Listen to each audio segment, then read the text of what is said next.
You're listening to the Go Getter podcast. I'm your host, Candice Janae. I'm a digital marketing and automation strategist and business coach. I'm the CEO and founder of Epic Fab Girl, where we help Christian women entrepreneurs market and scale their service-based businesses beyond six figures as they grow deeper in their faith. So whether you're a coach, speaker, or a service provider, this podcast will drop gems, bringing you tips, strategies, and stories from experts to help you take your life, business, and relationship with God to the next level. Hello, and welcome to another episode of the Go Getter podcast. I'm your host, Candice Janae, and I am really excited yet again because we have another incredible woman entrepreneur who's going to share her six-figure journey with you, okay? So today's guest is Jalynn Jones. She is the Vision to Profit business coach and founder of Black, Pretty, and Paid University. She's a renowned speaker for advancing wealth in Black business. Through her unique expertise, she empowers entrepreneurs, particularly women, to achieve success and build multi-million dollar networks. Listen, if that ain't a bio, listen, that bio is fire, okay? So I'm excited to hear from our guest today. We are so excited to have you, Jalynn. Welcome, welcome, welcome to the Go Getter podcast. I am so excited to be here. Thank you for having me. Of course. So, one of the things I love about being able to interview different women on their journey to six figures is that everybody gets there a different way, right? And we may be able to learn from other people's journeys and pull different pieces of their stories to inspire us. And what I want to hear from you is how did you even get started as an entrepreneur? And I want to hear what got you kind of to where you are today. Like, if you could give us the synopsis of what got you started and what got you to where you are now. Yes, so I am an HBCU graduate. Shout out to the HBCU graduates out there. Depending on what university, folks have went to, especially if they graduated from Black colleges. In my day, now I believe that HBCUs have gotten really great with having resources and funding and all of that. But when I was in school, we had the love, we had the mentorship, but my university didn't always have all of the resources to help you get the top tier jobs and things of that nature. So there were statistics around college students graduating with master's degrees or bachelor's degrees and not being able to land jobs. And if they did land jobs, they were low paying jobs. So I don't know if anybody can resonate with that, but when I graduated from college, I filled out hundreds of applications and ended up landing a $15 an hour job. So I saw the need, and I put out a post on Snapchat and said, hey, I'm thinking about starting a professional development agency and business solutions agency where I write resumes, I do career coaching and help people land careers after college. Would y'all be interested in that? And I got an overwhelming response from family and friends and other colleagues from the college that I went to. And that's literally how I started my business, from a Snapchat post. I had, the skill that I gained from working in work study in the career services department, took that skill, started a business, and that is literally my start. In terms of my start, I've technically been an entrepreneur for almost 10 years now. And I transitioned from having a resume writing and career development agency to now having a business development and launch management agency. So I made a full transition to business coaching in 2020. And it was really inspired by me deciding that I was underutilizing my skill set. And I don't know if anyone can resonate with that, but sometimes we get stuck and pigeonholed in our own little boxes. We get stuck in the thing that we started with, and we know we're being called to higher things, and we stall and we have fear and all that. And so I went through that process of overcoming my fear of going to the next level and really taking what was really a side hustle that barely made $10,000 a year to building a six-figure business, throughout my entrepreneurial journey. This is so good because I feel like one of the things that you said was about underutilizing your skill set. And I think a lot of times people don't even value the gifts that they have, or they don't even recognize the gifts that they have to even say, oh, this is something I should charge for. So can you tell us, like, what was the process of, like, first of all, identifying that you were underutilizing your skill set, and the shift of being like, I'm actually gonna start, positioning myself to get paid to do this. So walk us through that process. Yeah, for sure. And I know that, women predominantly watch this podcast and believers predominantly watch this podcast. And where I feel like the underutilization of skill set comes from is a lot of time from our heart for ministry and just traditionally how ministry was done through volunteerism and through like wholly immersing yourself in the thread of the church. And so for me, and a lot of times the things that we're doing in the kingdom come so naturally to us. They're gifts that we've been given. They're things that we feel called to. And mentally and from a mindset and spiritual shift, aligning the things that you do in ministry and that you've been doing your entire life as a service, as a servant, aligning that and realigning that and packaging that into an expertise that you get paid a premium for is it's way more than a notion. It's way more than a notion. There's a lot that comes up for us when we are going from, oh, I'll just do that for auntie, or I'll just do that for church, or I'll just do that, to charging tens of thousands of dollars for it. There's a lot that goes into that. So I'll say that first in terms of where it comes from, in terms of underutilizing skill set.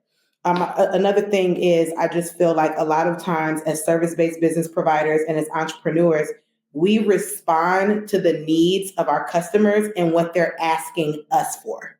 So for me, I underutilized my skill set because I became a great copywriter and resume writer.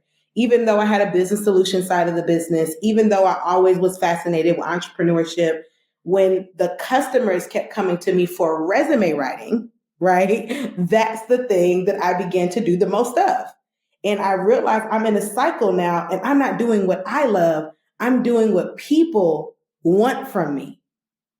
So I was basically underutilizing my skill set because I wasn't doing what I was called to do. I was doing something I was good at. And there's a difference. There's a difference between doing something you're good at and doing something God has asked you to do, to be a contributor and a multimillionaire in the kingdom. So that is what I would say there. Man, I feel like there's always this space of, like, your calling and then what you could do. And I find that there's a lot of entrepreneurs, especially when they're first getting started out, they're extremely inspired by other people and their journeys, to the point that they would even almost do, it's almost like to the point that they would even copy or try to replicate exactly what someone else is doing because they're so inspired by it. And I think it's a rookie mistake. I think not everybody has, like, bad intentions when they're, like, trying to, you know, launch out and do certain things, but then they, find themselves, like, being so enamored with what somebody else is doing that they're like, "Ooh, let me try that too." And so, what do you say to the person that is, like, inspired by other people, but wants to create something unique and lean into their gifting without feeling like they need to match what someone else is doing? Yeah, I was just having this conversation yesterday with a client. We were in the middle of a session, and she expressed to me that I desire to be authentic. I'm called to be in the marketplace and to have different voice than everybody. I don't want to do what everybody's doing. I don't want to do it just because people said you have to do it. And I do think that there's a balance between our level of peculiar and also following the blueprint. And so I would say it is a rookie mistake to just literally copy and paste. It is not a rookie mistake to actually look at what's going on in the marketplace and to find your pocket. I always recommend, and this is what I recommend. Let me just say that right there is so good. But keep going. Listen, you got to find your pocket. And this is how you find your pocket and also operate in your authority, not an authority that people give you, the authority that you were born with, your birthright authority. Here's what I like to tell folks. Don't try to be so different that you done created your own industry and you literally don't have clients. You don't have people that want what you want. You haven't created a demand because now you're sitting in a silo. And that's what happens sometimes. Sometimes we're trying to be too different and too authentic because we just want to veer off from what the masses are doing. But in order to be different and in demand, we have to find our pocket by rising to a certain level of authority. And you do that not by copying what others are doing, but looking at what people are doing in your industry, but who's doing it the best? Who is operating in a vein of like, you just look at them. You ever just look at somebody and you're like, dang, they're just killing it. They're just in flow. You look at those people and you begin to study them. You get in their spaces. You understand how they're acquiring clients. What is it that they're saying? Like, do some real deep market research. But then after you realize what makes them so great and you really understand your industry, then you got to ask yourself, what is it that they're not doing? Where are the current gaps in that level of expertise and excellence? There are still gaps at the top. That's why there's room at the top. There are still gaps at the top. And if you want to fill a gap and still have a differentiation, find that pocket, find the gaps and fill them. That's it. So you can immediately, no matter if you start today or if you've been in this game for 10 years, you can fast track your authority in the marketplace by just finding the pocket. At the top though, not playing in the minimums. We don't serve a God that operates in the minimums. So sometimes we just think that I just need to get in and partner with anybody and everybody and go for low-hanging fruit. It's not about that. It's about you really seeing who is the best, but then finding where the gaps are.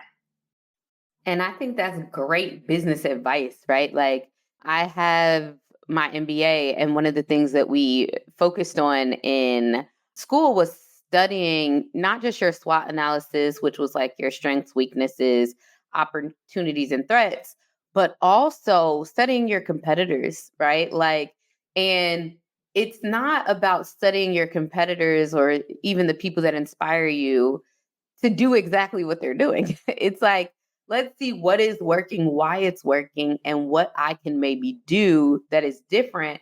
But a lot of times, why it's dangerous to just copy what somebody is doing is because you don't even know if it's working. Like, a lot of times business owners, we do things to test things out. So like, you might be copying something I'm testing out that might not work, right? So I think that's really, really important. If you've learned anything from this podcast, I know you're going to love the Go Getter Confidential Click at GoGetterMembership.com. It's a global membership community for Christian women entrepreneurs to connect, build wildly profitable service-based businesses, and grow their faith. So whether you're just getting started with an idea or you already have an established brand and you want to lay the foundation for six-figure income, the Go Getter membership is just what you need.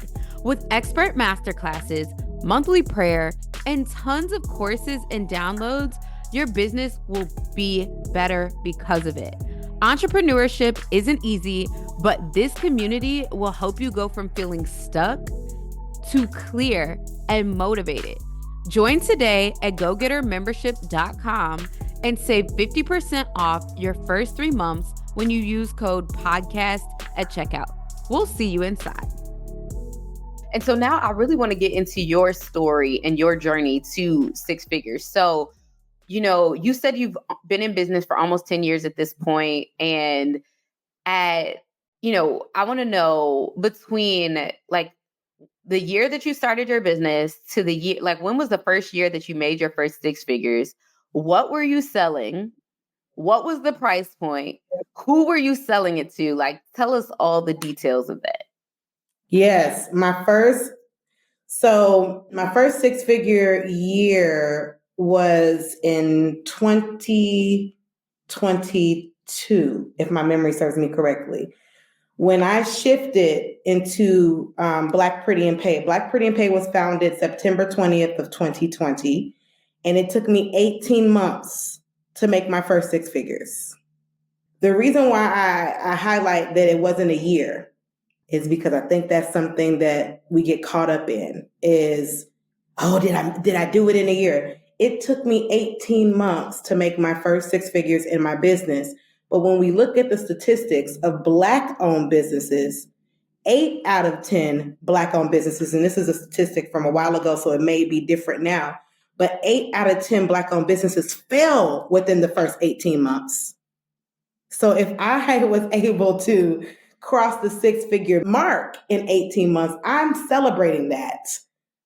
I'm celebrating that. So I just wanted to mention that my first six figures came within an 18-month period, largely contributing to a $60,000 weekend. I held my first conference. It was the most challenging thing ever. I didn't know the conferences were so expensive, Candace. Girl, listen, people be thinking listen, rolling in dough. I be like, listen, we make good money, but we spend a lot on events. Like, it just Yeah. is what it is. It is. It is. It's a lot of upfront investment. And I was taken aback. So, but I had my first $60,000 weekend, and that was the large. Congratulations. Also, Thank like you. that is major, right? Like, to get to six figures to begin with is a big deal, but then to like I want to slow down on that because there's probably someone listening that they're like, she just said $60,000 in a weekend. Like, whoa, like that's somebody's salary. That's somebody good paying salary. Like that they not complaining to their boss asking for a raise. Like that's somebody's salary in a weekend, and you were able to do that over the course of a weekend. So I just want to celebrate you for that. But yeah, tell us what you were selling. You did it at your conference. Did it shock you, or were you expecting it? No, honestly, so I'm gonna start from even just the celebration of it. And I so thank you for stopping because sometimes we don't do that. We say it and it rolls off of our tongue, especially when we've gotten to a certain point in business and it comes more of a normal thing. You're like, yeah, 60,000 in a weekend, girl. So thank you so much for pausing on that. The other thing I want to basically highlight in that moment of this 18 months to six figures is notice that there was a point of acceleration and rapid shift that it took. It didn't necessarily take a year. It didn't necessarily take 18 months for me to create six figures. So, but that was just the first story. But once I was able to create that six figures in 18 months, the next milestone was a six-figure fourth quarter. And then the next milestone was a six-figure deal. So basically, it ended up being pinning six figures in one day. So the thing gets faster when you begin to really hop into your purpose. So what I sold to create that first six figures is I was selling community. That was the first thing. I started with a membership. And God is so good. And this is a full circle moment because I actually came and spoke to the Epic Fab Girl community about memberships probably in that same year. And so the community was the first thing I began to build, and it was the first thing I began to sell. I also used to host challenges. So challenges, 3-day, 5-day, 7-day challenges are a huge part of our culture. We still do them to this day. So I sold lead generation events, I sold community, and I sold coaching one-on-one and in a group coaching form. So those were some of the things that I did. And I'm really, really glad that I still lean into some of those same things. So although I'm at a different level now, and I probably did things out of order immediately, all of it was still ordained because now I'm just putting it in the right order, and it creates results. So nothing is a mistake. Mistakes make millions still, Come So on. yeah, First of all, you yeah. dropping too many words at once, okay? You over here talking about it was ordained, okay? And I think somebody needs to hear that. Somebody needs to hear that. Your success was ordained. Like, just let that sit and settle in. Like, I have chills as I'm repeating that, but literally, your success is ordained. And you said mistakes make millions. Girl, listen, I have chills just hearing that because it's like we be thinking that, we make a mistake and it's over. It's over with. Or like, we do something and we launch out and it flops and we spend all this money and it doesn't work. But baby, you learn something in the process and you on your road to millions. So I just love, love, love, love, love that. Now, listen, you said two other really important things that I love that you mentioned because you talked about how you came into the Go Getter membership and you taught a masterclass about memberships. And I know our community really loved that because you talked about, I think a lot of times when people hear membership, they think, super low ticket. But one of the things I really liked about that training that you did was you talked about, no, you can build a membership that's off of a high ticket model. So I know our community really enjoyed that.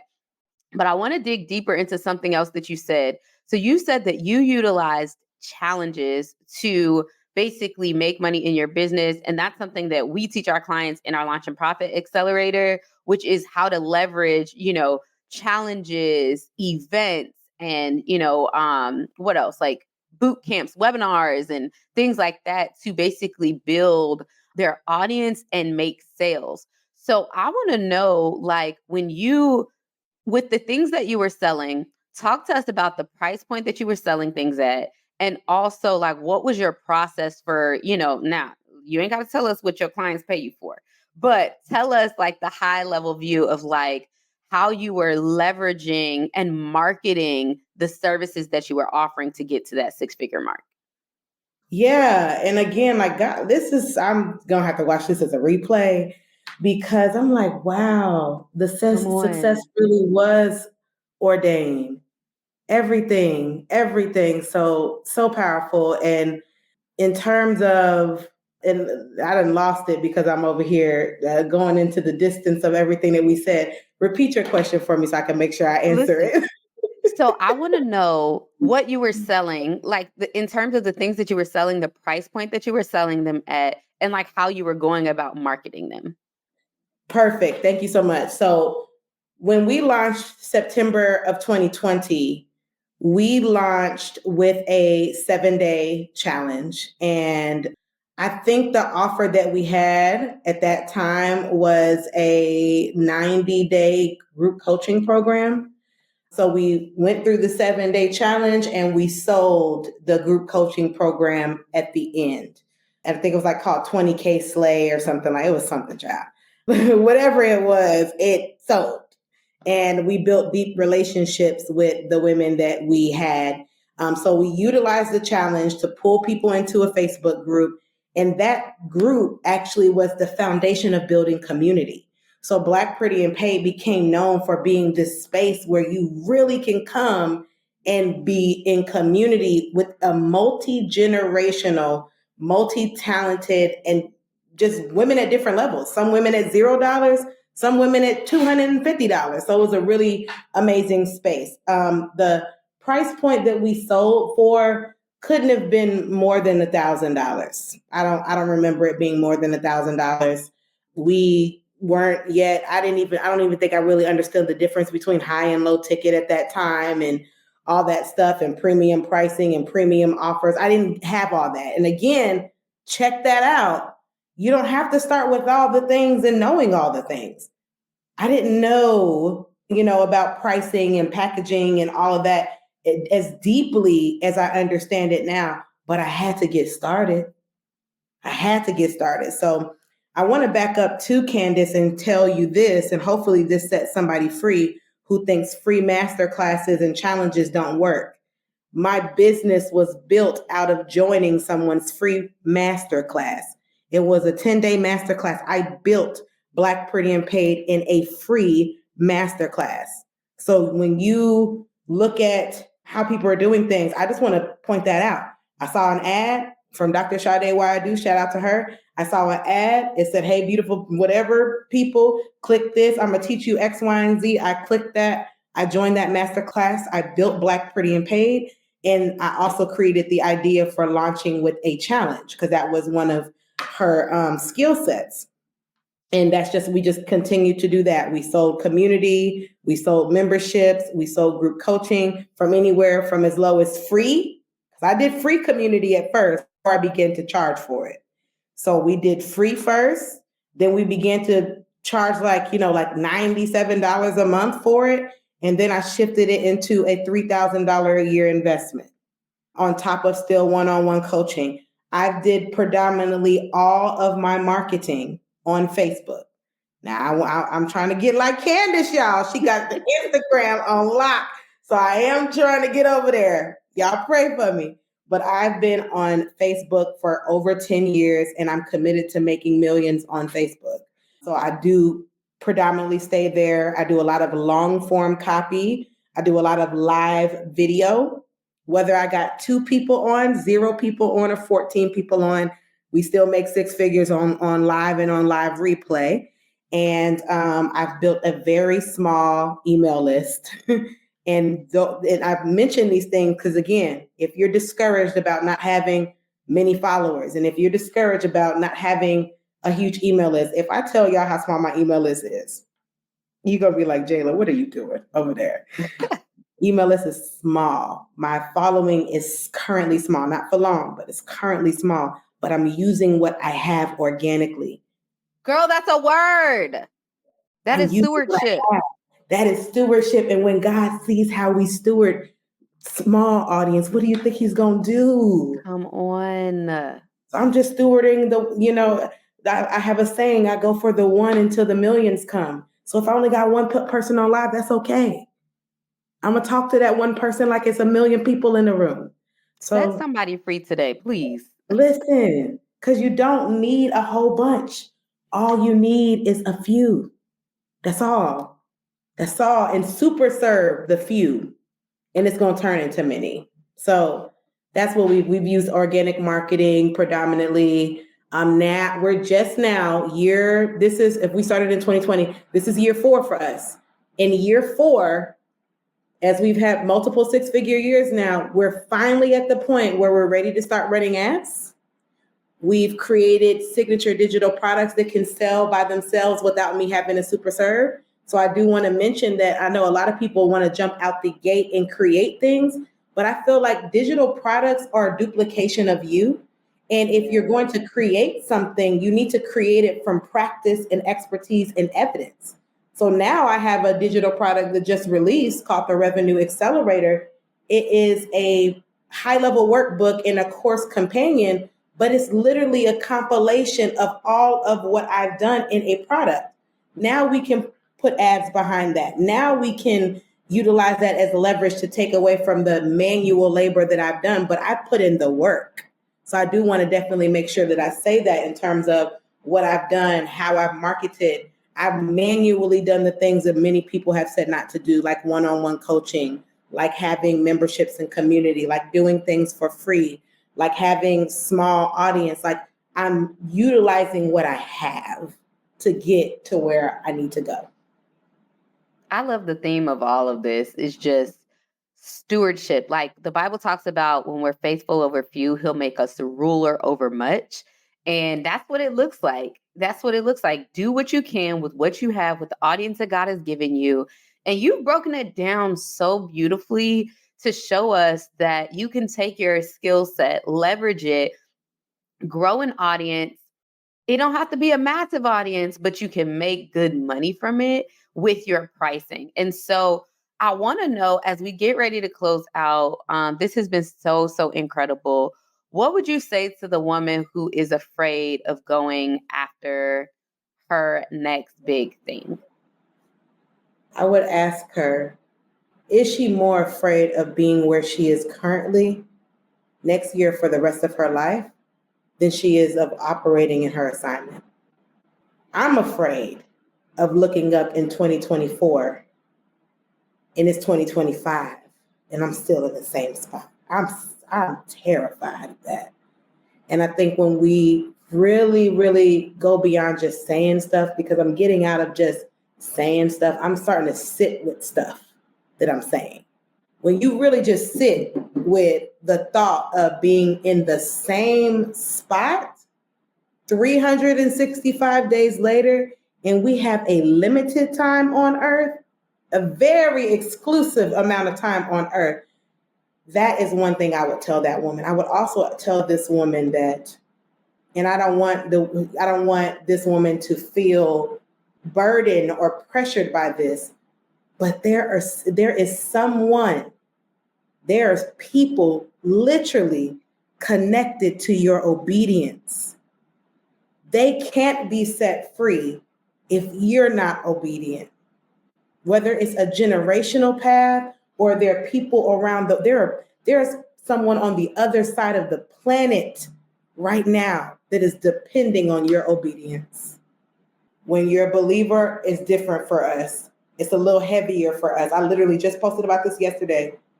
If you just selling socks or you just trying to get rich or you just trying to invest in the next thing to make you a little bit of money, those people are different. And that's why it looks different. But when you've been called to something and that something is the thing that's going to move you to millions, it's a different heaviness on that. And there's things connected to that. And I'm terrified of not being honorable to the gift that I've been given. I'm terrified of looking God in the face. And he says, daughter, did you see what I had for you? And I stayed stuck. I'm more terrified of that. And so I want to ask you, what are you more terrified of? Are you more terrified of taking the next step, the first step, the little step, the imperfect step? Or are you more terrified of looking up 365 days later and being in the same place, or seeing someone else who did steward their obedience and they're living your vision and your dream, and you got to look at them online? Girl, we just gonna pass the collection plate because you gathered our souls, snatched our edges, and got us together in the most loving way. I love a good tough love, and I love a good, you said something that I say very often is that there's someone desperately waiting on you to do what God called you to do, right? Like they're like in desperation. They're praying to God for an answer and you're the solution. And you have the nerve to play around with imposter syndrome. You have the nerve to play around with, well, I don't have what I think I need. Yo, like if God thought you needed something more than what you have, he would have already given it to you. Okay. And the thing I be telling people is that God gives you the provision on the path to the promise. So the thing that you feel like you need, what if it ain't gonna come until you move? But we ain't got time for that today. So listen, I want to know, how can we stay connected with you online? Like I have enjoyed chatting it up with you. Tell us how we can stay connected with you online. Absolutely. It's been an honor. This is one for the books, for sure. This is one for the books. I definitely will be listening to it. In order to stay connected to me, you can follow me on Instagram at Dare to Be a Black Millionaire, and Black is BLK. Dare to Be a Black Millionaire. You can also follow me on Facebook at just Coach Jalynn is my handle on there, and everything else that you need you'll find. If you find my socials, you unlock the world of Black, Pretty, and Paid. So if you listen to this podcast and something resonates with you, the greatest gift you can give to me is to reach out and tell me about what came up for you and how this shifted you or what really resonated with you. Like that would be a huge gift for me if you just, tapped in and reached out to me in the DMs. That is so amazing. Y'all make sure y'all hit her up in the DMs, slide in the DMs. Her DMs are open. Y'all, this has been so incredible. And I'm just so grateful to have been able to share space with Jalynn today. I really hope that you guys enjoyed this episode just as much as I did. But y'all already know we'll see you on the next episode of the Go Getter podcast. I pray you have an amazing and incredible rest of your day. Thank you so much for listening to this episode of the Go Getter podcast. If you love this conversation, you're going to love the panels and workshops that are at Go Getter Conference. It's our premier event of the year, and it happens annually. It's going to help you market and monetize your God-given ideas and connect with women from across the globe. Head over to gogetterconference.com to check it out right now. And just for staying until the end of this episode, we have a special gift for you, the Go Getter Plan and Profit Workbook. This workbook is going to help you plan your income for the year. So head to gogetterpodcast.com/plan and profit to get your copy. And don't forget to drop a 5-star review if you enjoyed this episode. We'll see you on the next episode of the Go Getter Podcast.